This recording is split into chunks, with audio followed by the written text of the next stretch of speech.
Welcome to part two. I want to thank everybody for liking and subscribing and leaving a comment. So what is the answer now then? I mean, is it all going to be hindering on this appeal, what they're saying on TalkSport now? I mean, the answer won't be the solution that we actually get. What I mean by that is the answer is that all boxing has to stand together on this matter, not because we're singling out Conor Benn, not because there's an agenda against Matchroom, and because we're enjoying the fact that they don't have this dominance over the sport and over the authorities and everybody else that they used to have. But the result, and I'm being kind of idealistic really now, is boxing has to stand together. We need more Anthony Fowlers. So, Anthony Fowler, I salute you. Absolutely, I salute you. What a brilliant video you've put out there. Can you send this to Anthony Fowler? Because I'm kicked off Twitter, aren't I? So, anybody who's watching, give a big thumbs up to Anthony Fowler from Porky's Corner, because it's just such a great video. And again, if the funny thing is, Russell, is if Anthony Fowler said anything that's libelous, Well, sue him. I wish sue me and you. All right, sue me, because I believe that clomiphene was in Conor Benn's system, and I believe Conor Benn knowingly ingested clomiphene in his system to act as a masking agent. That's my belief. Yeah, you can't disprove that. I can't prove you didn't, but you can't prove you didn't. You didn't. So you understand what I'm saying? So sue me. You can't sue me because that's my opinion and that's my belief. Well, you've only got to look at Conor Benn, how he changed. I mean, I put that picture up there. I had another picture somewhere, but if you go Google him online, you can see, if you look at his fists, even his fists have swollen from when he first started, because it makes everything swell, doesn't it, on your body, your fingers and everything, doesn't it? So many different things. I guess it depends what clomiphene was masking ultimately. I mean, there's so many different. I think Terry Chappendama is very clued up about this, but I know there are different criteria for performance-enhancing drugs. Some of them are used for recovery. Some of them are obviously used so you can train longer, train harder. Some are growth hormones, aren't they, to give you more testosterone, give you more mass and muscle definition. There's all kinds of different things that people take. But what we did start to see was more explosive power, a thickening of the neck, and I still don't think he's a huge welterweight, and I stand by that. But we did see a reshaping of the physique, which can come from a weight program, can come strength conditioning, and really good nutrition. But for me, the biggest sign for me wasn't the change in physique. That wasn't the biggest sign. The biggest sign was we've got this kid who's got a very, very limited amateur pedigree, or if no pedigree, very limited amateur background in Australia. And he looked mediocre, didn't he? He looked mediocre. His own father said he's slapping, not throwing his punches right. Oh, I'm not sure boxing's for my son. He'd several performances where he just didn't look great. And then all of a sudden we saw this Conor Benn 1.1 version come out, didn't we? So for me, it's not so much it's not the fact that, I mean, these are smoking guns, by the way. It's not the fact that he was late in rolling into the WBC's clean boxing program. That's a big smoking gun. It's not the fact that he's failed or he's had 2 adverse findings for a banned substance. It's not that. It's not the fact that he's physically looks to have changed shape over the past 2 to 3 years, because that can happen. Those, for me, are kind of like, they're like salsa. They're kind of like, they're like the dressing around the real thing, which was the rate of improvement. Now, anybody who works with professional athletes will tell you that, and Carl will tell you this, Carl Froch will tell you this, that when you, for example, when you're getting personal bests in the gym, or when you're improving your performance, it's like 1% every time. Yeah. The increments for the amount of work that you have to put in to just get. I always remember Gary Sykes and Josh Warrington used to do, the jump over the bar in 1 minute. And they used to battle each other over that. They call it bar bag. You do around on the bag and then you do the leaps over a bar what's about 3.5, 4 feet high. And I always remember Josh Warrington and Sykes used to always just were unbelievable at that.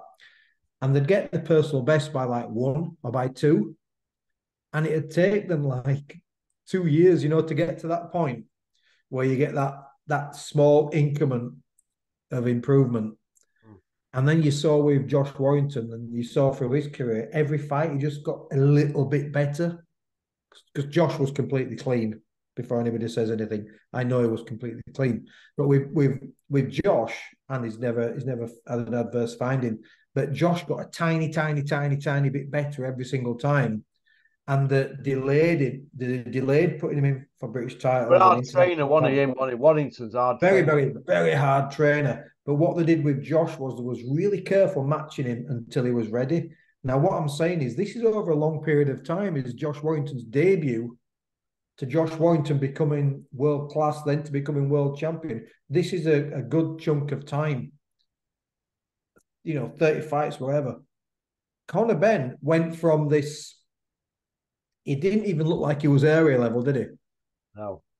To someone who was just smashing the likes of Algeria. Just smashing it. Yeah, shot to bits or not, it doesn't matter. It's still even like Vargas and those guys. The Conor Benn of 4 years ago, 5 years ago, you would have never even envisaged him perform at this level, would you? And even though those guys might be a little bit faded and a little bit past the best, he's still blitzing them and just looking so much fitter and stronger. You've got a guy who's, I've been there, I've trained kids who have gone from 4 rounds to 6 to 8 to 10 to 12. The amount of work that you have to do and the amount of development that you have to do to get to that level.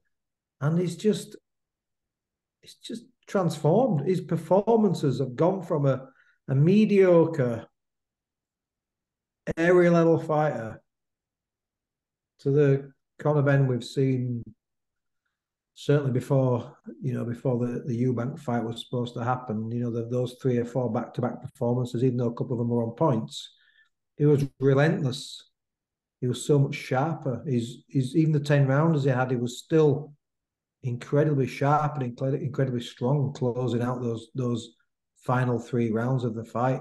So for me, that's been all the way through the biggest worry for me was none of the other stuff I've mentioned, which on its own a bit of a worry, but the fact that his performances have just, you'd have never put money on him even getting to this level that he's at now. By the way, we don't think he's elite level. We don't think he'll be a top 5 welterweight, but even so, you'd have never put money on it.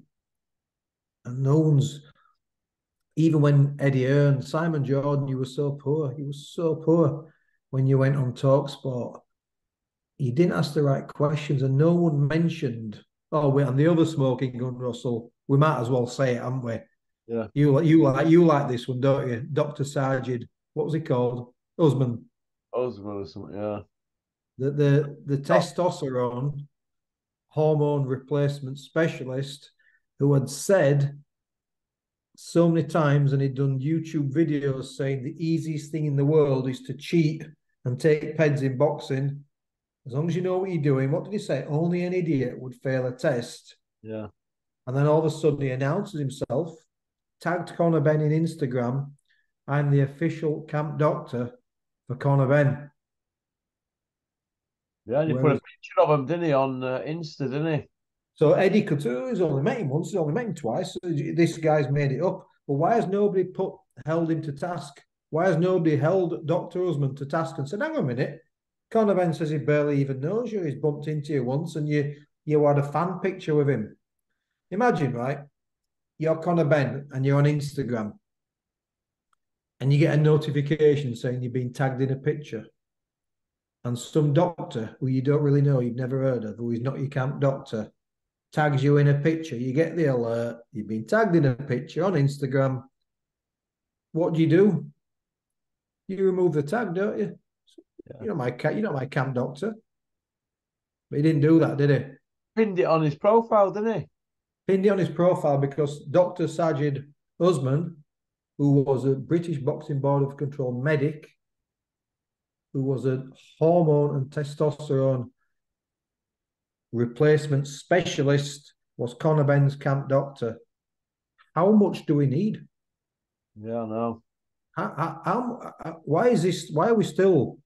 Because you and I were chatting about this, and we said we've got to keep talking about it. Mm. You got to look them in the eye, and the truth will reveal itself. I truly believe that. We got to keep talking about it until he serves a ban. Listen, I told them all, once that ice breaks, I'll be waiting. You know what I mean? Just It's left a bad taste in everybody's mouth, but this is what I want to know, right? This is what I want to know, right? This appeal that they've got, yeah, right. They're saying it's going to be in January, yeah, end of January or whatever it is. This appeal, yeah, right. Fair enough. There's an appeal on, so and the fight's not on yet. So why have they announced February 3rd?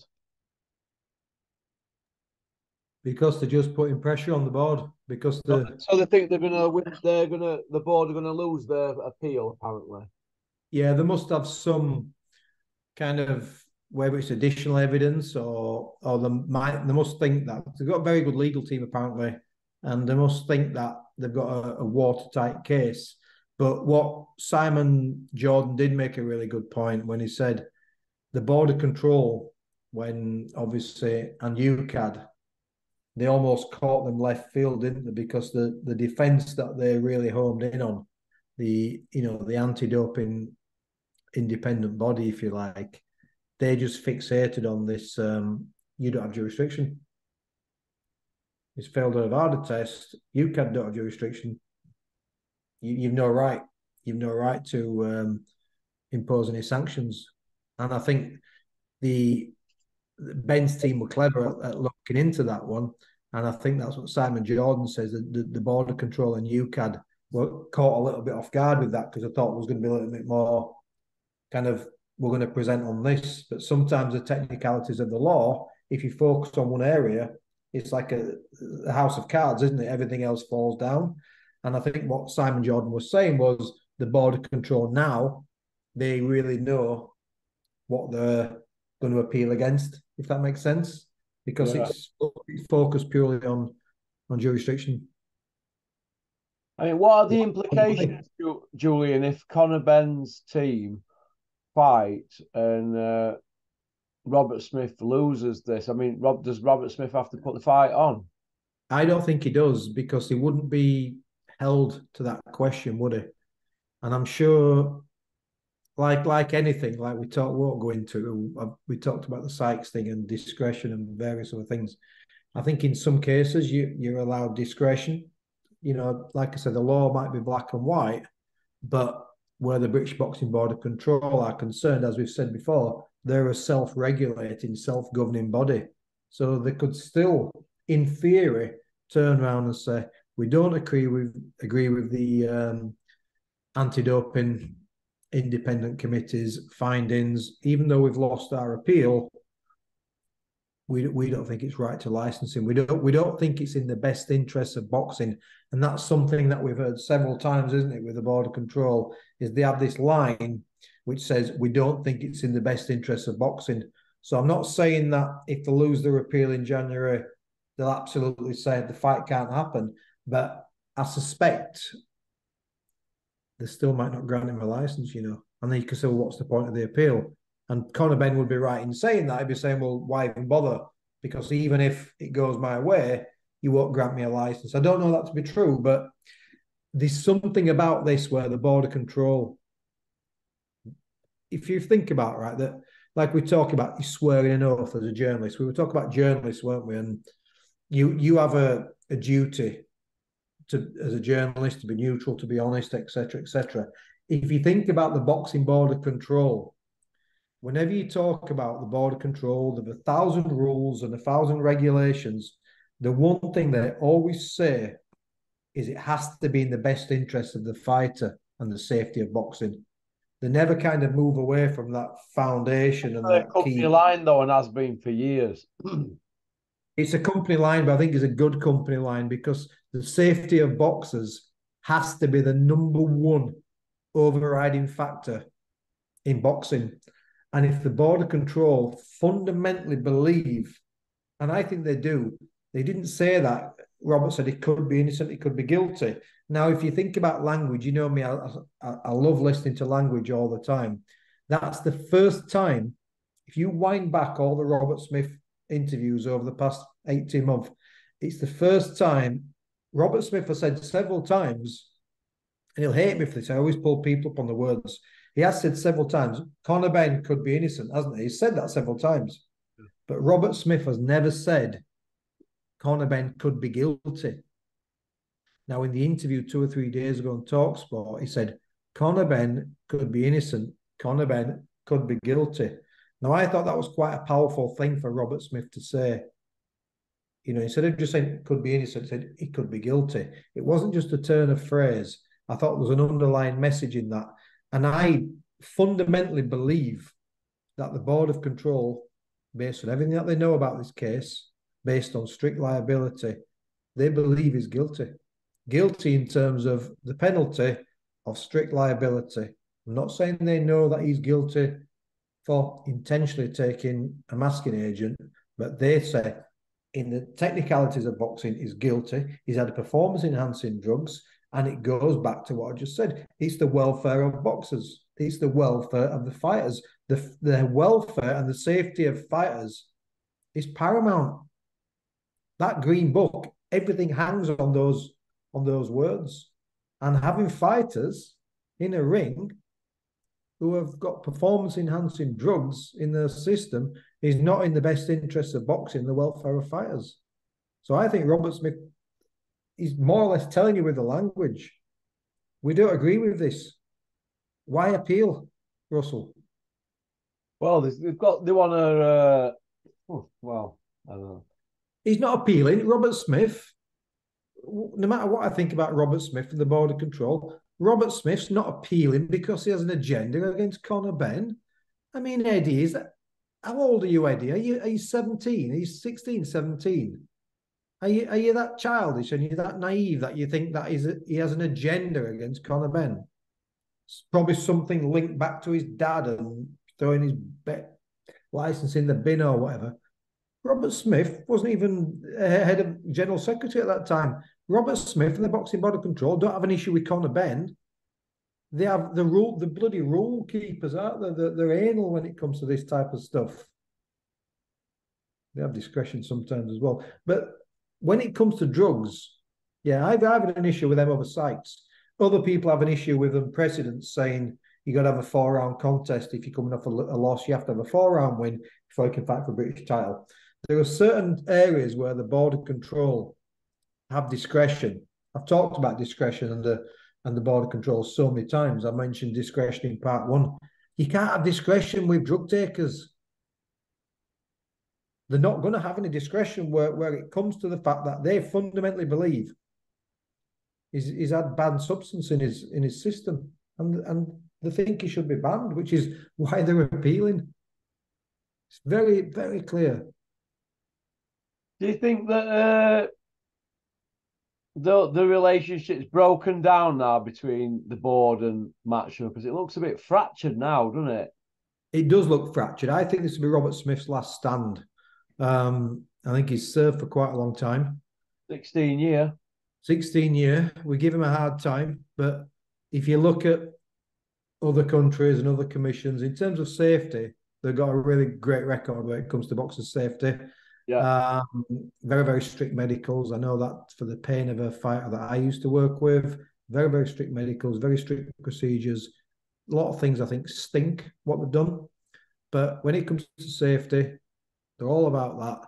I think Robert Smith's brought various things in over the years. You can give him a 4 out of 10, a 1 out of 10. I can give him a 1 out of 10.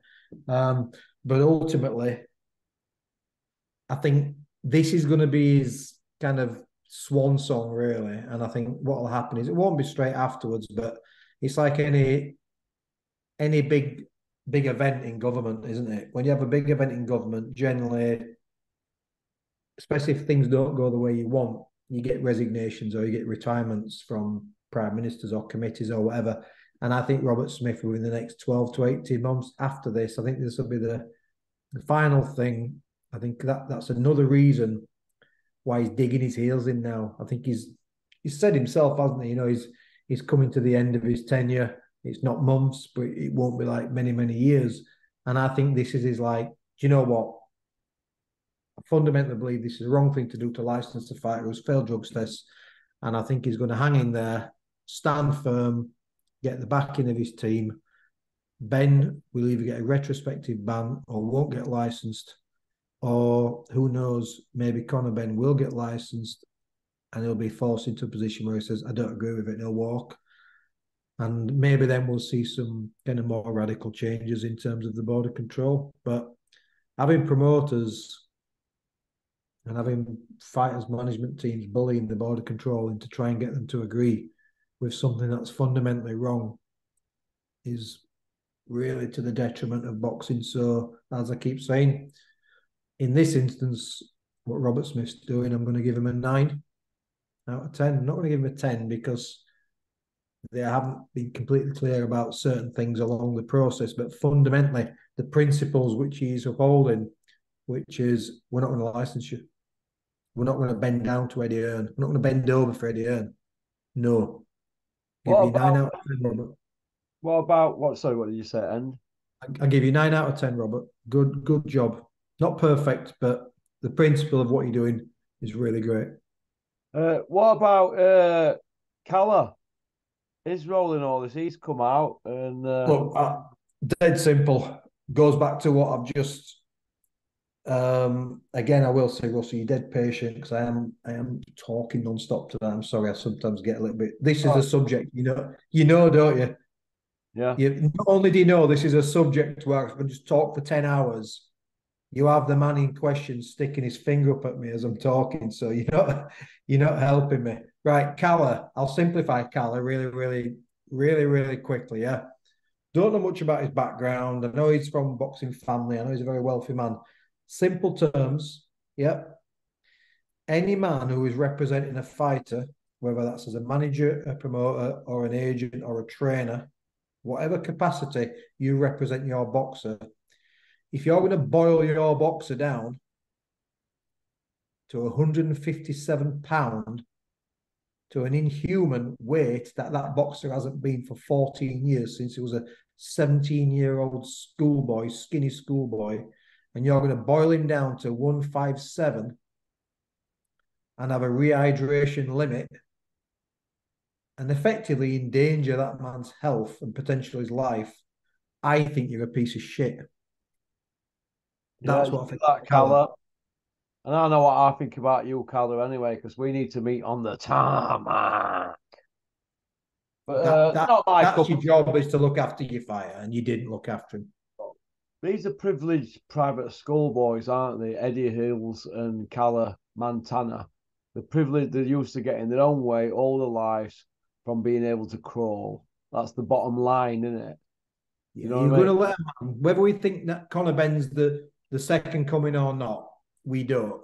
He's been badly advised, Conor Benn, and he by the lot of them. He was going to, Calla Satterland was going to let his fighter get in a ring, severely dehydrated, to get hit by a man with 10-ounce gloves on, who is quick and is explosive, no matter what we think about him. He's fast and explosive. And not to mention the other, he knew about one of the tests, apparently, not two. But regardless of, even without the drugs tests, you were going to let your fighter get in the ring at that weight. What I remember, I said to you before anything came out about this clomiphene and the positive tests, I came on your channel, didn't I? And I said, this is dangerous for Conor Benn. This is the most dangerous thing you can do for Chris Eubank Jr., to boil him down. And I fundamentally held that position. And I believe that was a real contributor to Eubank Jr. getting knocked out by Liam Smith. Yeah. Oh, absolutely. I've seen what it does to fighters. It's just dropping that kind of weight. It takes you so long to recover. You're burning lean muscle tissue. Look at Roy Jones after he dropped down from Ruiz to fight Tarver. Roy Jones was never the same again. Ray Leonard dropped down from middleweight, like from super middleweight fighting Donny Lalonde, and then obviously and Duran and Hearns. He dropped down. I mean, he was in his late stage of his career, and he boiled down to 11 stone to fight Terry Norris. Madness. You can't do it. You can't boil down. Wow. I always thought that Eubank Jr. was a perfect example of a boxer caught between two weights. He seemed all right at super middleweight, but he always just seemed a little bit more delicate. Maybe not quite big enough at super middleweight for a guy like George Groves, who was giant in the ring. But at middleweight, he always seemed a little bit frail and lacked some of that strength and that work rate, that crazy work rate that he used to have at super middleweight. And he always thought he lacked something. And then you're going to drop him down to 157. Did you see the photos of Eubank when even after the fight had been more or less cancelled, and he says, I've kept my end of the bargain? And we all saw that picture on Instagram of Eubank, didn't we? Yeah. Wow, I wanted to cry. It was like he looked ill. And he had a rehydration clause, and he was not really much heavier than that in the ring. It looked like me when I was 8 stone 13. You know, Can you decimated. imagine when you lost all that weight? You don't see it yourself though, Julian, when you're looking in the mirror, but everybody else sees it. Yeah, I'll send you a photograph of me after this. When I went through a separation, I stopped, didn't eat a lot, and I dropped down, and I got down to 11, 13. I've got a photo on my phone. I remind myself not to get that skinny again. I was too heavy, just short 15 stone, way too heavy eating and just not looking after myself for a while. And then I just went crazy and I lost like 3 stone. And I got a pound under 12 stone, and I thought, I was 46 at the time. And I thought, I haven't been that weight since I was an amateur boxing, since I was 21 years old. So in 25, 26 years, that was the lightest I'd ever been. Now imagine being even lighter, but then having to fight. That's the difference, isn't it? You were close to, look, you don't mind me saying, you were close to death's door, mate, when you were that weight. You were lighter than a featherweight at that point. Yeah. Right? They said to me, if you eat up, we're going to feed you through your neck. Yeah. Or your And arm. I lost all that weight, but you and I didn't have to get in a ring with a guy who was trying to take our head off, did we? No, I mean, I think about that and I think, wow. And I always I remember Jamie McDonnell. That's the worst one I've ever seen. The Tony Bellew one, Stevenson, that were bad, wasn't it? Yeah. Tony Bellew. That was bad. That were Eddie, wasn't it? Jamie McDonnell, Japan, that were Eddie. Tony Bellew against Stevenson. I mean, he never looked well at light heavyweight, Tony, did he? He looked shocking. I'm not being funny. You know, when you look at it, Lee Purdy in sauna before Devin Alexander, Tony Bellew Stevenson, Jamie McDonnell, I know you, Conor Benn, Chris Eubank, Kell Brook Golovkin, Kell Brook Spence, all Eddie Hearn guilty on all accounts. Yeah. All of them, Eddie. All fighters are not superheroes, but you're not in the ring taking the punches. We have weight divisions for a reason. You fucking prick. Yeah, whatever it takes to make the fight, get it done. And it's horrendous, isn't it? And the worst thing for me, the change the tune on this one, the worst thing for me was when the first result came out about the second test. We didn't know about the first test, did we? Not in September when it came out, or October, whenever it was, week of the fight. And they were still pushing for that fight to go ahead. And then they tried to deny it, and says, "Oh, we can't pull the promotion. It's down to the board of control to pull the promotion." What an absolute load of codswallop that is. And they were still trying to get that fight to go ahead. And Callie Sowland said something along the lines of, "Well, we've agreed to the fight because we've actually been told that what was in Conor's system." So again, he's saying there was something in his system, by the way. We've been told that was in his system isn't performance enhancing. I'm like, wow, who gave you that advice when you speak to any athlete and they'll tell you that clomifene's a masking agent? Remember that? Calla saying, "No, we were told it's nothing really. Yeah, it's that minimal A colour. dangerous subject. They were trying to downplay it, wanted to get fight on. They wanted to fight. They wanted to fight, and you know what? They never even talked about that, did they? That they never said that. By the way, if you just let this go through, we'll waiver the 157. They were still going to put him in at 157 against the guy who had just been busted for peds, weren't they? I mean, would you want someone if your son or your daughter turned professional? Would you want someone like that looking after them? Would I heck, man? Would I heck? What do you think It's, to Eddie's, what they're calling him, Shreddy Earn now? He's walking around in a vest all the time, isn't he? That says Gold's Gym on it. hey, listen, but I spend a lot of time at the gym myself. I'm not shredded, but yeah, whatever Eddie wants to do in his personal life, I've got no issue with that. I'll judge him on his job as looking after boxers and as a boxing promoter, but I'm not going to knock him too much. But he's going through a midlife crisis, maybe an early midlife crisis. We all go through it. I've been through it.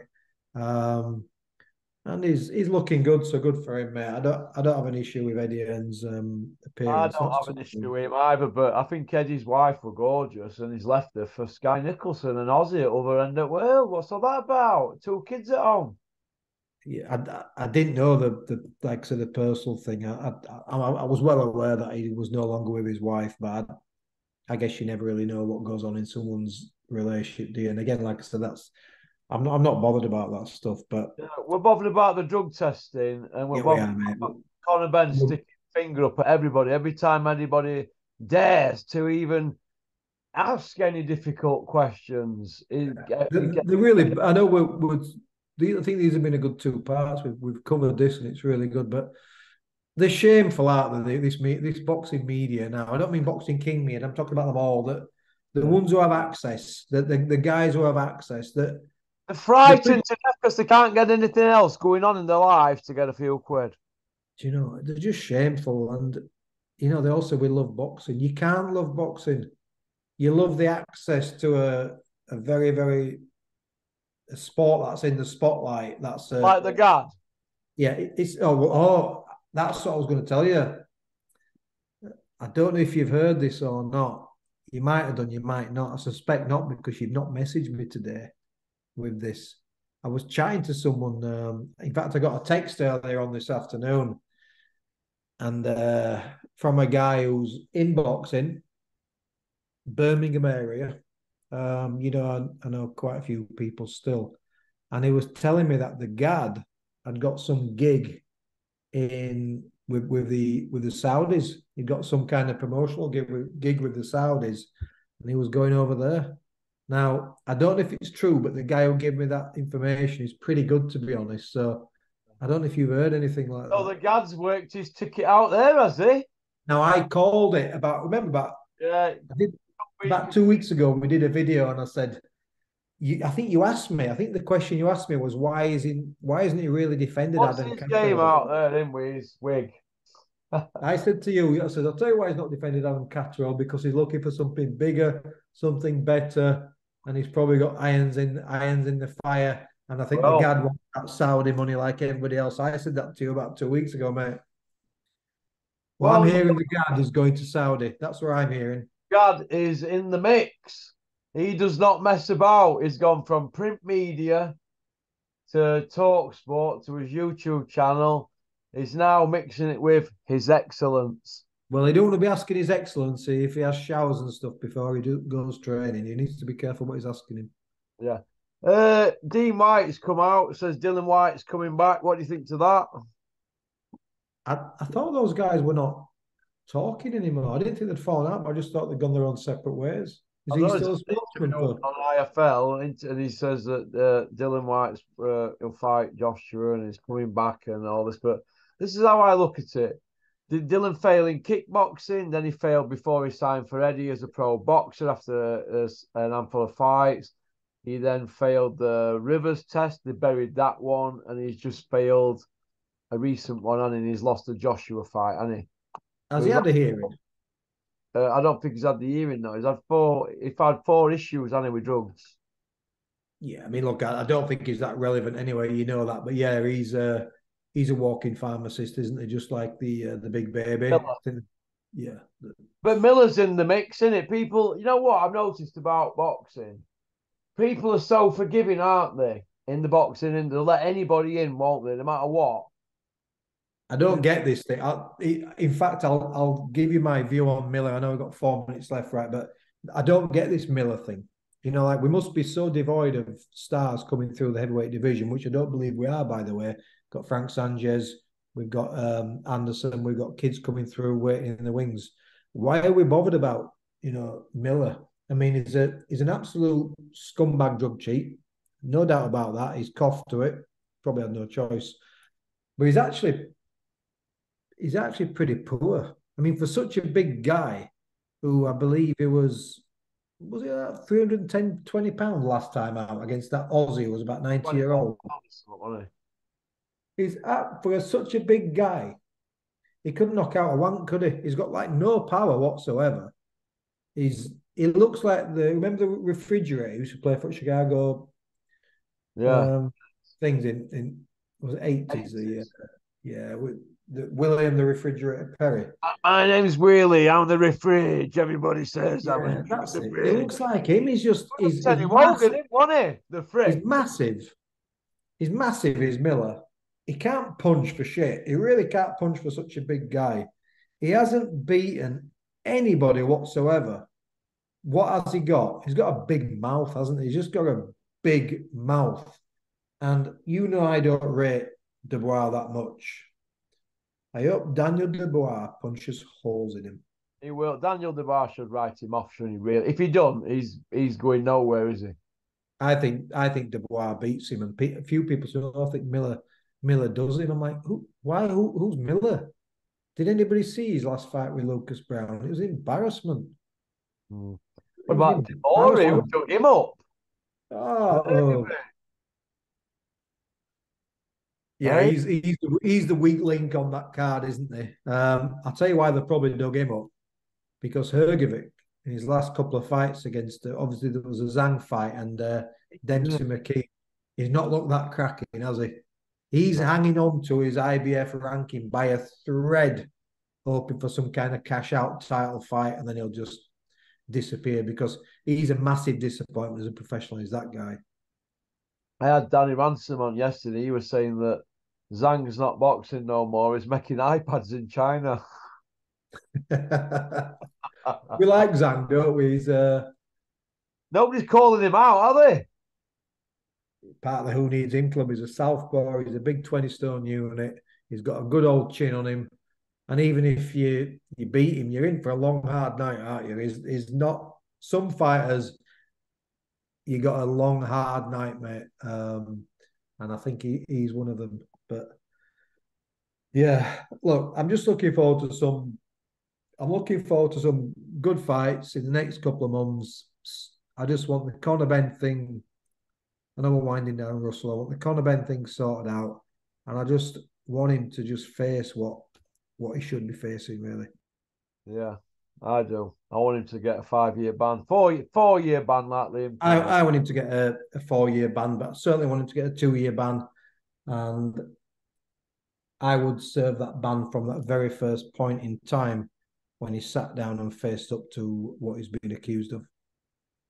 Yeah, I agree with that. All right, buddy. All right, listen, you take care. Thanks for coming on, Julian. See you soon, Russell. See you soon, buddy. All right. Thanks, mate. Well, that's it for November. Thanks for liking and subscribing and leaving a comment. There you go. 93 videos in 30 days. 3 a day and 3 extra ones. All right. And Gary at Welcome Estates, what he used to say to me, you need to start doing 60, Porky. Do you think you'll ever get to 60? I'm crushing 90, son. Personal best. Crushing. Pop, pop, bang. End of, bum.